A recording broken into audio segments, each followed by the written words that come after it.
السلام علیکم ورحمۃ اللہ. الحمد للہ رب العالمین والعاقبۃ للمتقین والصلاة والسلام علی رسولہ الامین نبینا محمد وعلی آلہ وصحبہ اجمعین ومن تبعہم بإحسان الی یوم الدین. اما بعد،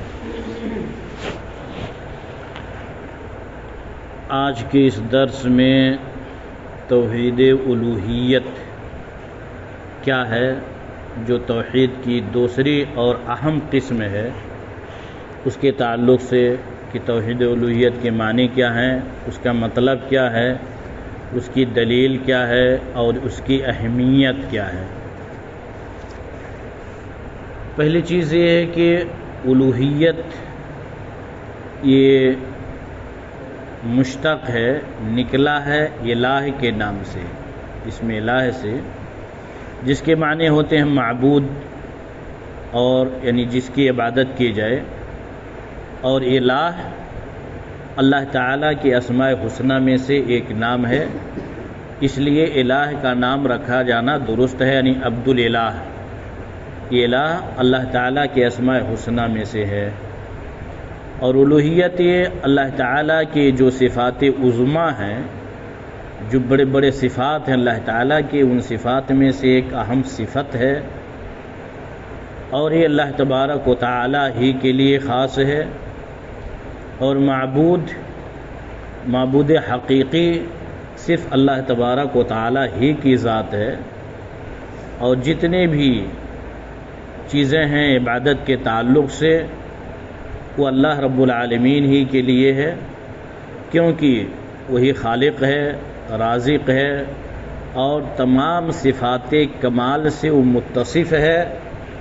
اور تمام نقائص اور خامیوں اور کمزوریوں سے وہ منزہ اور پاک ہے. اور اسی کے لیے یعنی اللہ تعالیٰ ہی کے لیے خضوع اور خضوع ہے، اور کسی دوسرے کے لیے نہیں ہے. تو توحید الوہیت کا مطلب ہوا، اصطلاحی تعریف اس کی یہ ہوئی کہ اللہ تعالیٰ کو عبادت میں یکتا جاننا، یعنی تمام طرح کی عبادتوں کو صرف اللہ تبارک و تعالیٰ ہی کے لیے خاص کر دینا، یہی ہے توحید الوہیت. اور اگر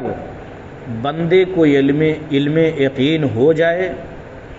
اور اس کے بعد پختہ یقین ہو جائے کہ اللہ تبارک و تعالیٰ ہی معبود حقیقی ہے، اور جتنے بھی صفات کمال ہیں تمام صفات اللہ تبارک و تعالیٰ ہی کے لیے ہیں، کسی اور مخلوقات میں وہ چیز نہیں ہے. یعنی جتنے بھی مخلوقات ہیں ان میں سے کسی ایک کے اندر وہ صفت اور وہ معنی نہیں پائے جاتے جو اللہ تعالیٰ کے لیے ہیں.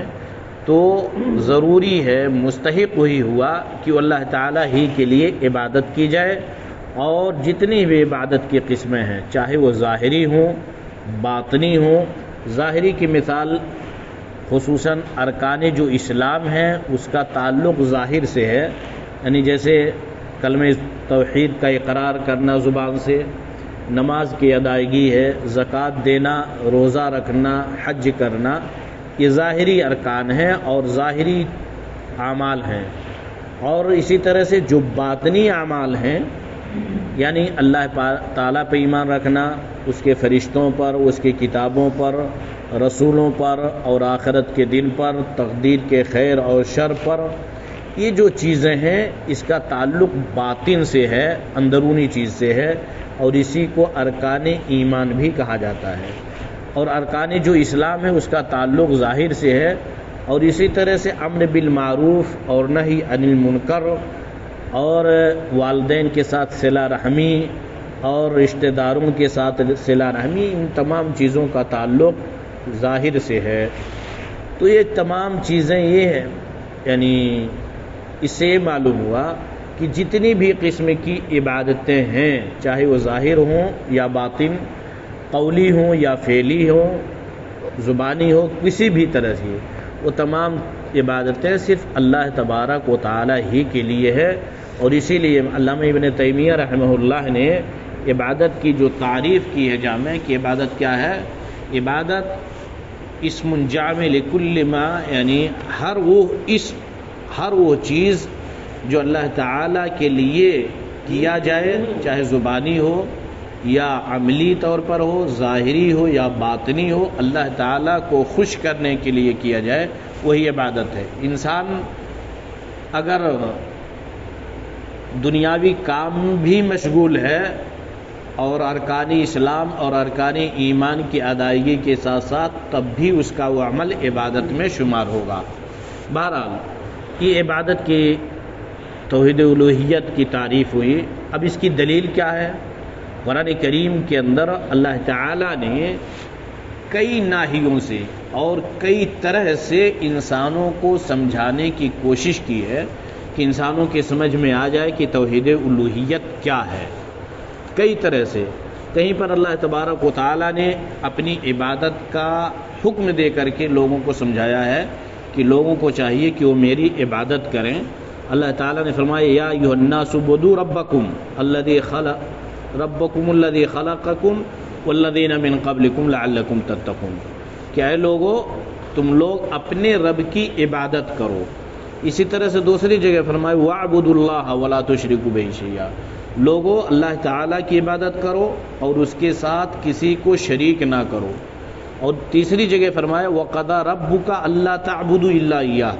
کہ تمہارے رب نے فیصلہ کیا ہے کہ تم لوگ صرف اللہ تعالیٰ ہی کی عبادت کرو۔ یہ ایک ناحیہ ایک طرح سے اللہ تعالیٰ نے سمجھایا۔ دوسری طرح سے اللہ تعالیٰ نے کیا سمجھایا کہ انسانوں اور جناتوں کی تخلیق کا مقصد وہ صرف عبادت ہی ہے، یعنی انسانوں اور جناتوں کی جو تخلیق ہوئی ہے، جو پیدائش ہوئی ہے، ان کے پیدا کرنے کا مین مقصد عبادت ہے۔ فرمایا وما خلقت الجن والانس الا لیعبدون، کہ ہم نے انسانوں اور جناتوں کو صرف اپنی عبادت کے لیے پیدا کیا۔ اسی طرح سے ایک دوسرے ناحیے سے دوسری طرح سے اللہ تعالیٰ نے بندوں کو سمجھایا کہ جتنے بھی انبیاء کرام اس دنیا میں تشریف لائے ہیں، تمام لوگوں کے بھیجنے کا مقصد ہی ہے کہ لوگ اللہ تعالیٰ کی عبادت کریں اور کسی اور کی عبادت نہ کریں۔ فرمایا وَلَقَدْ بَعَثْنَا فِي كُلِّ أُمَّةٍ رَسُولًا أَنِ اعْبُدُوا اللَّهَ وَاجْتَنِبُوا الطَّاغُوتَ، کہ ہم نے ہر امت اور ہر جماعت میں لوگوں کو یعنی رسولوں کو بھیجا ہے تاکہ وہ اللہ کی عبادت کریں اور لوگ طاغوت کی عبادت سے گریز کریں، پرہیز کریں۔ اسی طرح سے دوسری جگہ بھی، اور اسی طرح کہ اللہ تعالیٰ نے ایک جگہ اور فرمایا کہ جتنی بھی آسمانی کتابوں کو اللہ تعالیٰ نے نازل کیا ہے، ہم اور آپ آسمانی کتابیں جو جانتے ہیں، مشہور جو 4 کتابیں ہیں، تورات، زبور، انجیل، قرآن کریم، اس کے علاوہ صحف ابراہیم اور صحف موسیٰ، اس کے علاوہ بھی بہت ساری آسمانی کتابیں ہیں جن کو ہم لوگ نہیں جانتے۔ تو جتنی بھی کتابیں آسمانی نازل ہوئی ہیں، تمام کتابوں کے نازل کرنے کا مقصد ہی کہ اللہ تعالیٰ کی لوگ عبادت کریں۔ تمام اللہ تعالیٰ نے فرمایا يُنَزِّلُ الْمَلَائِكَةَ بِالرُّوحِ مِنْ أَمْرِهِ عَلَى مَنْ يَشَاءُ مِنْ عِبَادِهِ أَنْ أَنذِرُوا أَنَّهُ لَا إِلَهَ إِلَّا أَنَا فَاتَّقُونِ۔ یہاں محل شاہد کہ لوگ صرف اللہ تبارک و تعالیٰ ہی کی عبادت کریں۔ اور اسی طرح سے اللہ تعالیٰ نے ایک دوسرا طریقہ اختیار کیا لوگوں کے سمجھانے کے لیے کہ اللہ کی عبادت میں بہت ہی بڑا ثواب ہے اور اللہ کی عبادت کرنے والوں کے لیے امن و شانتی ہے، انہی لوگوں کے لیے چین و سکون ہے دنیا اور آخرت کے اندر۔ جو لوگ صرف اللہ تبارک و تعالیٰ ہی کی عبادت کرتے ہیں انہی کے لیے امن ہے، جیسا کہ اللہ تعالیٰ نے فرمایا الذین آمنوا ولم یلبسوا ایمانہم بظلم اولئک لہم الامن وہم مہتدون، کہ الذین آمنوا جو لوگ ایمان لائے ولم یلبسوا ایمانہم بظلم، اور اپنے ایمان و عقیدہ کے اندر کسی طرح کی کوئی آمیزش نہیں کی ظلم کی، اور ظلم سے مراد ہے شرک، ظلم سے مراد شرک ہے۔ اور ظلم کی جو تعریف ہے ایک جامع تعریف، ہم اور آپ اس تعریف کو سمجھنے کے بعد ہر کام کو پرکھ سکتے ہیں کہ کیا ہمارا یہ کام درست ہے کہ نہیں، ظلم ہے کہ نہیں۔ ظلم کی تعریف ہے وضع الشیء فی غیر محلہ یا فی غیر موضعہ۔ ظلم یہ ہے کہ جو چیز جس لائق ہو یا جہاں کے لائق ہو اسی جگہ استعمال کیا جائے، دوسری جگہ استعمال نہ کیا جائے، وہ ظلم ہے۔ اب انسان اس تعریف کی روشنی میں اپنے تمام چیزوں کو یعنی پرکھ سکتا ہے کہ ہمارا کون سا عمل ظلم کے دائرے میں آئے گا، کون سا عمل توحید کے دائرے میں آئے گا۔ تو شرک سب سے بڑا ظلم ہے، کیونکہ اللہ تعالیٰ نے اپنی عبادت کے لیے جب پیدا کیا ہے تو جب ہم عبادت کسی اور کے لیے کریں گے تو گویا کہ یہ شرک ہے۔ اسی طرح سے جتنے بھی ہمارے اعمال ہیں، اگر ہم اپنے عمل کو دیکھ لیں کہ کس لیے یہ عمل ہے، کیا یہ درست ہے کہ نہیں ہے، تو اسی طرح سے ہم سمجھ سکتے ہیں۔ اور اسی طرح سے اللہ تبارک و تعالی نے توحید کے اپوزٹ، توحید کے جو الٹا چیز ہے یعنی شرک، وہ بہت ہی خطرناک چیز ہے، اس کی قباحت کو بیان کرتے ہوئے اللہ تعالیٰ نے فرمایا انہ من یشرک باللہ فقد حرم اللہ علیہ الجنہ ومأواہ النار وما للظالمین من انصار، کہ یقیناً جو اللہ کے ساتھ شرک کرتے ہیں ان پر اللہ تعالیٰ نے جنت کو حرام قرار دیا ہے، جنت ان کے لیے حرام ہے اور جہنم اس کا ٹھکانہ ہے، اور ظالموں کا کوئی انصار اور معاون مددگار نہیں ہے۔ یعنی جن کی وفات شرک کے حالت میں ہوئی ہے، گرچہ وہ کچھ بھی ہوں لیکن مشرک ہو کر کے وہ وفات پائے ہیں، شرک کی حالت میں وفات ہوئی ہے، تو ان کا ٹھکانہ ہمیشہ ہمیشہ جہنم ہوگا۔ جنت کو اللہ تعالیٰ نے ایسے لوگوں کے اوپر حرام کر دیا ہے۔ اس کے علاوہ بہت ساری قرآن کریم کی آیتیں بھی موجود ہیں، اور اسی طرح سے حدیث نبوی صلی اللہ علیہ وسلم میں بھی بہت ساری دلیلیں موجود ہیں توحید الوہیت کی اہمیت پر۔ بخاری اور مسلم کی حدیث ہے، اللہ کے رسول صلی اللہ علیہ وسلم نے معاذ بن جبل رضی اللہ تعالیٰ عنہ سے کہا تھا کہ یا معاذ اتدری ما حق اللہ علی العباد، اے معاذ کیا تجھے معلوم ہے کہ اللہ کا حق بندوں پر کیا ہے؟ معاذ بن جبل کہتے ہیں کہ اللہ اور اس کے رسول زیادہ جانتے ہیں۔ آپ صلی اللہ علیہ وسلم نے فرمایا ان یعبدوہ ولا یشرکوا بہ شیئا، اللہ کا حق بندوں پر یہ ہے کہ بندے صرف اللہ کی عبادت کریں اور کسی اور کو اس کی عبادت میں شریک نہ کریں۔ اور اسی طرح فرمایا اتدری ما حقہم علیہ، اب اس کے بعد اب بتاؤ کیا بندوں کا حق اللہ پر کیا ہے؟ تو پھر معاذ بن جبل کہہ رہے ہیں کہ اللہ اور اس کے رسول زیادہ جانتے ہیں۔ تو آپ صلی اللہ علیہ وسلم نے فرمایا کہ اللہ یعذبہم، جب بندے یہ کام کر لیں کہ اللہ کی عبادت کریں، شرک نہ کریں، تو بندوں کا حق اللہ پر یہ ہے کہ اللہ ان کو عذاب نہ دے۔ یعنی جو لوگ توحید پرست ہیں، شرک نہیں کرتے ہیں، اللہ تعالیٰ ان کو عذاب نہیں دے گا۔ یہ باتیں بعد میں بھی آئیں گی، لیکن یہ چیز یقین رکھیں کہ جو سچا پکا موحد ہے، توحید پرست ہے، شرک اپنی زندگی میں نہیں کیا ہے اور قرآن و حدیث کی تعلیم کے مطابق عمل کیا ہے، اس کے اندر اگر کوئی گڑبڑی ہوئی تو اپنی اللہ کی منشا کے مطابق اگر اللہ تعالیٰ چاہے گا تو یوں ہی اسے نجات دے دے گا، یا اگر عذاب بھی دینا چاہے گا تو عذاب دے کر کے اس کے گناہ کے مطابق جہنم سے